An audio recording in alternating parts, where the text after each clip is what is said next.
Hello, my name is Daniel Conrado. I am a PhD student at the Computer Science Department at Universidade Federal de Minas Gerais, Belo Horizonte, Brazil, and I'm going to present our paper, A System for Structuring, Storage, and Georeferencing of Dengue Vector Surveillance Data. Dengue fever is a disease that is common in tropical countries like Brazil, but it is considered a global public health issue. In 2020, Brazil has registered almost 1 million cases of dengue fever. It is especially hard to control the propagation of this disease in Brazil because millions of people don't have proper sewage collection and treatment, which makes a good environment for vector reproduction. Since 1970s, Brazil has developed programs to fight dengue. The most recent one started in 2002 and is called PNCD, which is a Portuguese acronym for National Plan to Fight Dengue. The goal is to reduce the incidence of the two vectors, Aedes aegypti and Aedes albopictus, and reduce dengue incidence and lethality. The plan is very wide. It has 10 major components, and 2 of them are case surveillance and vector surveillance. To conduct vector surveillance, all major cities in Brazil have a zoonosis control center, which performs monitoring and preventive actions. The plan equips them with standardized procedures, materials, and other resources. Each control center must upload the data they have gathered during field work to a federal system. These data are used by the Ministry of Health for decision-making like resource allocation and the development of new programs. Although the plan does provide software tools to the centers, none of those tools help centers do their daily tasks. Health agents come back from the field with a considerable amount of hand-filled paper sheets that must be summarized later and then uploaded to the federal system. The standard form they are filling requires them to be very specific about the region, the street or road, the blocks on that street, which must follow a numbering pattern, and also the properties they are visiting. The agents are supposed to use the official city maps as a guide, but due to urban sprawl, they are constantly outdated. So the agents end up drawing the maps.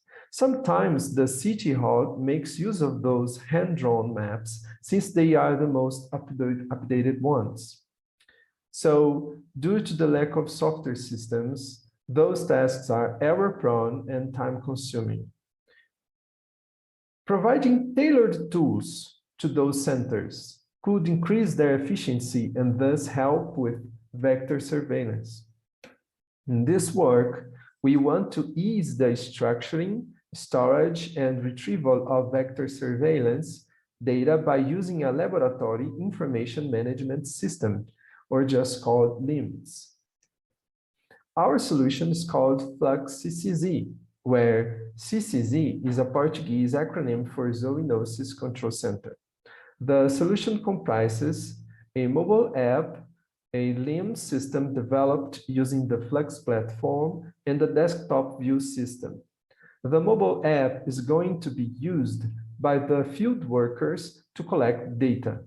The base system is responsible for structuring and storing data. It also allows data entry, searches, and reports. And lastly, a view system, which the manager can use to plot charts and thematic maps. To capture the user requirements, we have interviewed the center staff and also studied the official paperwork and guidelines. We have got 10 requirements and 4 of them are highlighted here. Each requirement is structured as follows: as a persona, what I want, and what for. So we have this first requirement. As a field worker, I want to tag problematic places so I can schedule additional visits to check on them. This is interesting because such behavior is not present in the procedures. The second requirement is, as a field worker, I want to check if previously collected samples tested positive, so I can better adjust my course of action. Note that this is an important requirement that hasn't been fulfilled by the national plan yet. The next requirement regards a region supervisor, which is the agent that was designated to coordinate other agents during a particular epidemiological week. As a region supervisor, I want to enforce one visit per property so I don't get duplicated data. When a block of a street has a lot of properties, the supervisor assigns 2 or more agents to the same block so it gets covered more quickly. And commonly, a property gets visited twice, leading to data duplication. Finally, the last requirement presented here. As a manager, I want to automatically consolidate weekly data so I can efficiently feed the federal system. So instead of manually summarize all paper sheets, it would be nice to have a system that does that for me. The vector surveillance done by the centers is briefly organized as follows. A cycle, which is a 2-month period where every region of the city is inspected. The cycle is divided into epidemiological weeks, and each one targets a particular region. During the week, health agents visit houses, establishments, churches, schools, empty yards, etc. And during the visit, they may dispose of containers that can hold water, collect water samples, do a pet census, how many dogs and cats are in the house, and sometimes they apply larvicide on critical areas. After eliciting the requirements and understanding how the center works, we begin developing the base system using the Flux platform. This platform is developed at Luar Research Lab, where I work, and we have been using the platform to build biomedical systems. Each system is modeled as if it were a business workflow, meaning that every significant user action is modeled as an activity. And the developer links one activity to another, forming a flow specification. When the end user executes some procedure on the system, it registers the activities the user has performed through the flow specification. It is particularly good for guideline enforcement. Flux has a low-code approach, that is, you can rapidly develop entire systems without a single line of computer code. If your system is particularly complex, you can extend Flux with user-defined libraries and plugins. One of the many benefits of Flux is that it already provides several non-functional requirements, such as authentication, authorization, persistence, backups, browsing, searching, reports, and auditing. It is also a web application, meaning that you don't have to install it locally on your computer. You only need a web browser. You can access your system everywhere as long as you have an internet connection. And new features and fixes are more efficiently delivered to the end user. Here is a screenshot of the base system we've developed using Flux. Parts A, B, C, and D are activities of the flow that the user has already executed.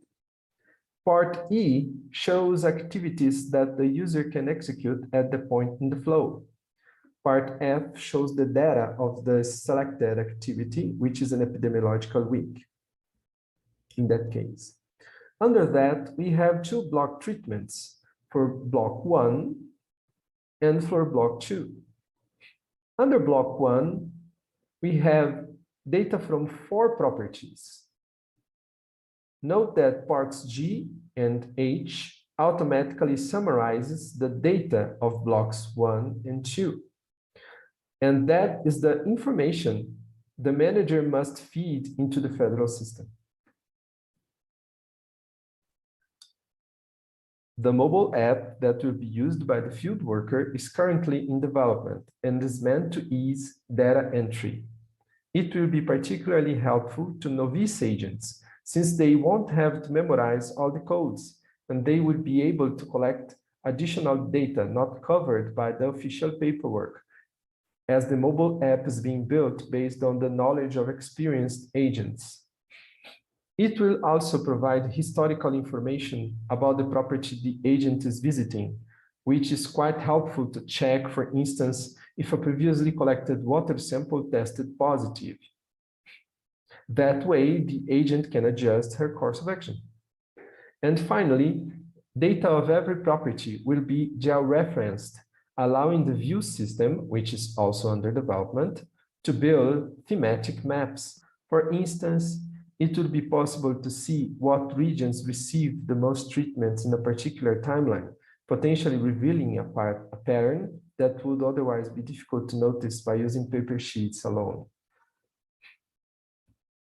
As final remarks, mitigating dengue transmission and propagation requires systematic, coordinated actions, and vector surveillance is one of the key tasks that must be performed in every region of every major city.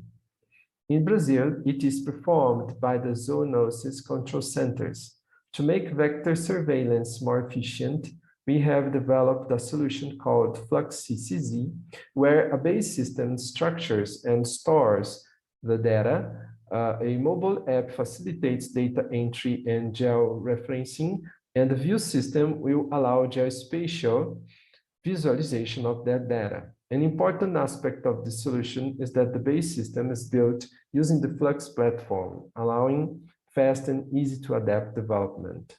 And we hope that our work will help zoonosis control centers to be more efficient and have a more fine-grained control of the data they collect. Thank you very much.